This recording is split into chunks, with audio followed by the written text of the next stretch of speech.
everybody, and welcome to episode 6 of the DLF Commissioner Chronicles on the DLF YouTube channel. My name is Nathan Powell. I am a commissioner in the fantasy football industry, and I have this series where I talk through different settings and different things about being commissioner to help other commissioners out, and basically a how-to guide of how to implement specific league rules. So today we're going to talk about dispersals. The first step of dispersal is asking, what's a dispersal? Hey, Nathan, what's a dispersal? First, before I tell you that, make sure you hit the like button and subscribe to the DLF YouTube channel. Dispersals are a combination of available assets from vacated teams. So if you have two teams leave the league, you put all those players, all those draft picks, and any other assets the league might have into a pool, and the two new owners, and in the most traditional form of dispersal, that's what it is. The two vacated teams, all assets are combined, and then you have the two new owners draft all of those assets, all the players, all the picks, and anything else that your league may have that is a draftable asset. That is all put into a pool, and it's all drafted in the dispersal. Now, why? Why would someone do that? Now, from the original Ryan McDowell, I think Ryan McDowell is the more, he made dispersals famous. And the reason he first implemented a dispersal draft is because he had two open spots in a team, in a league, and one of the teams was good, one of the teams was bad. Now, how do you decide which new owner gets the good team, which new owner gets the bad team? Well, instead of making that decision, or one person coming in the league with an advantage, one person coming in the league with a disadvantage, you take away that advantage and disadvantage by combining the two, and you create more action. You create a draft, or you create an auction in an auction league. So a dispersal is essentially vacated teams, all of their assets in one pool, and the new owners get to pick, whether it's 2 teams, 3 teams, no matter how many teams leave your league. That is what the dispersal encompasses. Now, we'll talk a little bit later how you can make your dispersal a little bit larger than just those teams. But in the basic sense of a dispersal, it's only vacated teams. Now, when do you do a dispersal? This can often depend on your commissioner and how early you want to do things. I am very much a eat your vegetables type guy. My least favorite part about being commissioner is turnover from year to year. I don't enjoy recruiting owners. I don't enjoy collecting payments. So I eat my vegetables first. I try to get those things done as soon as possible. Week 16 normally ends the week between Christmas and New Year's. By New Year's, my goal is to have all my leagues filled. Often that's a little bit ambitious, but part of the reason why I want all my leagues filled by New Year's is because I want that first week of the year, year to be dispersal time. Now, some say just wait until later in the offseason, wait until February, wait until March. I think that the more you wait, the more inactive your league is going to be. Because if you do your dispersal in January, that just keeps the action going. Everyone is motivated to pay their league dues to get their trading rights back. And there isn't an inactivity period. If you wait until February to do your dispersal, that is a whole month where the new teams can't trade. They're like, okay, I know I have to dispersal in February. I'm just going to sit here and do nothing. I don't like having new owners sit idly by. I want them to come into the league, be active, and make trades. So in order for them to do that, in my mind, the best time to do a dispersal is right after the season starts, ASAP. You find out who's leaving the league, then you get new owners, and then you start the dispersal. There really is not much reason to delay it. And the quicker that you get it done, certainly it's not like, oh, you have to get it done, day 2 of the offseason. But the quicker you get it done, the more active your league is going to be. How do you do a dispersal? So there are dispersal drafts and dispersal auctions. Crazy enough, dispersal drafts are actually harder to do than a dispersal auction. A dispersal draft you can't really do on the same side of your platform. I know that there are some commissioners that have found a way to do it, but every way that I've found to do it, it's more complicated than it needs to be. It's more difficult to do it on the site itself than it is to do it the way I do it, which is on the spreadsheet. So what I do is I take all the assets, all the players, and all the picks that are involved in the dispersal, and I put them on a spreadsheet for a dispersal draft. Put them on the spreadsheet, and then I say, okay, these 3 owners are drafting this dispersal. One of the things I don't like about a dispersal is that a dispersal draft is that you never really know what assets you have. So there isn't, we've kind of decided a snake draft is for the most part fair.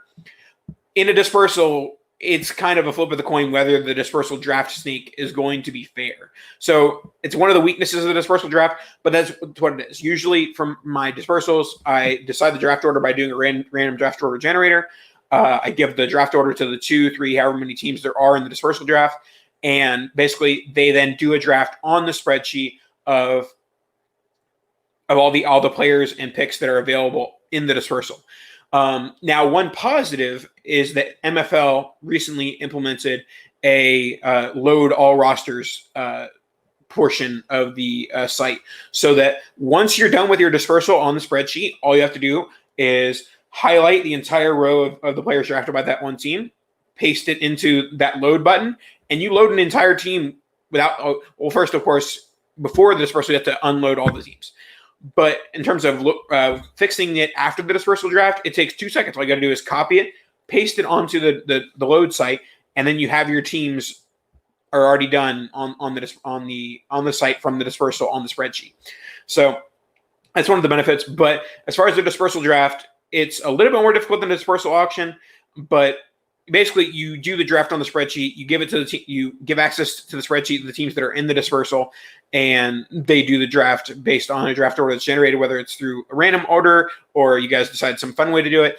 But yeah, it's fairly simple. It's just like your normal startup draft. It's just with less people, and it's on a spreadsheet instead of your league site.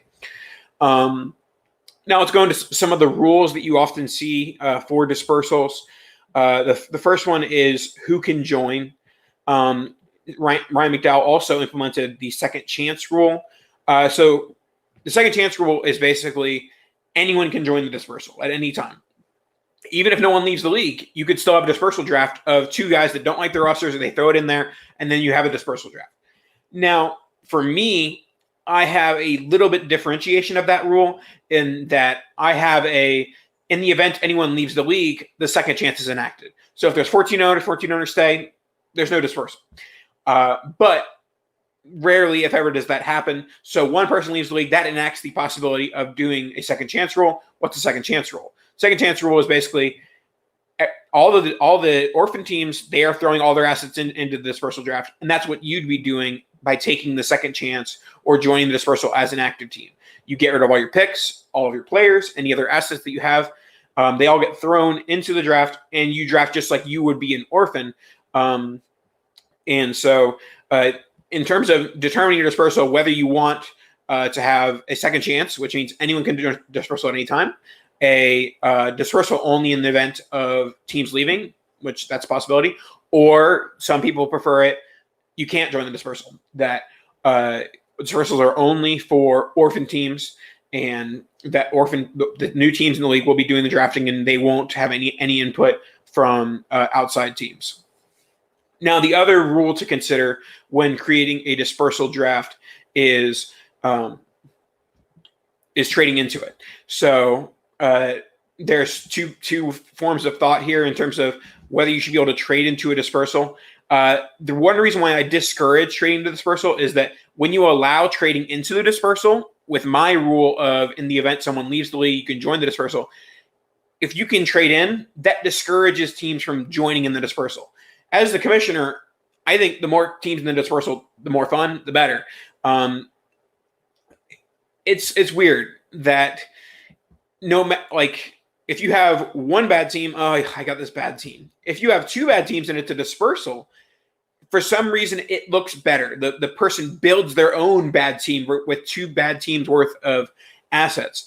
And when you add the element of owners in the league can join, it can continue, or it can even be different. If you have good teams in the dispersal, the bad team in the league, like, okay, I have a bad team, I'm going to increase my chances by joining the dispersal and making my team better. But anyways, as far as trading into dispersal, like I said, I want as many people to join the dispersal as possible as they want. And so allowing trading into the dispersal actually discourages people from joining the dispersal themselves, because they'll say, okay, I don't want to give up my whole team, but I'll figure out how to trade in to get the specific assets in the dispersal. But one of the benefits of allowing trading into the dispersal is that does create action. That whether it's you're trading into with draft pick or trading into it with, which I'll cover auction in a little bit, but trading into it with draft or auction, you're getting the asset, the pick, or the auction money. So that creates the action of it. It makes the owners not in the dispersal a part of the dispersal. Yes, there are ways to do, more so backdoor deals where it's like, hey, like Kenny Galladay's on there. I'll give you this player. I'll give you this asset if you draft Kenny Galladay, or if you win Kenny Galladay in the dispersal for me. So there's ways to go about those, which is why I think that it's better to not allow it. That way you can encourage people to join it more so. But it does create action if you allow trading into the dispersal from current teams. Now, to talk about dispersal auctions a little bit, I did say those are actually easier than dispersal drafts, because you can do a dispersal auction on the MFL site. How do you do a dispersal on the MFL site? It's the same thing as a startup. You just have to limit who has the funds. So instead of entering the startup auction with 400 auction dollars, you only give it to the people who are in the dispersal. So if there are 4 teams in the dispersal, those 4 teams have $400. The other 8 teams, the other 10 teams have $0. Now, once again, that kind of goes into whether you're going to allow trading or not. Theoretically, you could allow trading, and then the one team with 400 could trade 40 to another team to allow them to bid into the auction. But with the dispersal auction, you run it just like a normal startup auction, except you just limit the number of teams that have the currency. And then, you can change the rules as is or as necessary if you want to allow trading into the dispersal auction, which is actually even easier than allowing trading into a dispersal draft. Other things about a dispersal auction, it's often you want to make it quicker than your typical startup draft. Instead of 1 nomination per day, maybe do 3 nominations per day, because the less teams that are in the startup, in the auction, the less necessary it is to. It's never really necessary to limit how many players on the board, but it's less necessary the fewer teams are in, because the board's not going to get overwhelmed when there's only 2 or 3 people in the startup. Let's say they nominate 3 per day. There's gonna be like 10 guys on the board every day, which is not an overwhelming number. So just to sum up everything, dispersal, it is when you have all of the assets from different teams that are joining it, whether it's orphans or other owners joining the dispersal. They forfeit all of their assets, picks, and players, and they do a draft of those assets, whether it's draft or auction. And then it basically becomes what a dispersal is at the end of the day. Is it's an abbreviated form of a startup. So instead of a 12-team startup, a dispersal is basically a 3-team startup, where you don't have the full list of assets, but you only have 3 teams drafting or 4 teams drafting. So when people say, oh, it's too complicated, or I don't really want to do that, think about this. Dispersal is a way to make one of the more slow times in Dynasty is that January to MFL rollover period. And the way I make those times exciting in my leagues is I implement the dispersal draft or the dispersal auction. That way teams can see new players going to new teams. And, the draft itself brings action to the league chats, which we've talked about. And all of those things create action, create trading. And so a time that is often dead, people are like, oh, I need to take a month off. Which, sure, if you want to take a month off from Dynasty from January to February, no one is going to blame you. But me, I love the action, whether I'm a commissioner or a player. And so to keep that action going, and probably one of the more dead periods of the Dynasty calendar, January to February should be your dispersal time period. Get those teams, spice them up a little bit, whether it's current owners joining or orphan owners not being, hurt by, okay, hey, I got the worst team, you got the better team. Solve it. Put the good team, bad team together and draft them or auction those assets. Also, as far as determining whether you're doing a dispersal auction, dispersal draft, I personally just follow whether is the league a startup, is the league a draft, or is it an auction? If it's a draft, I do a dispersal draft. If it's an auction, I do an auction.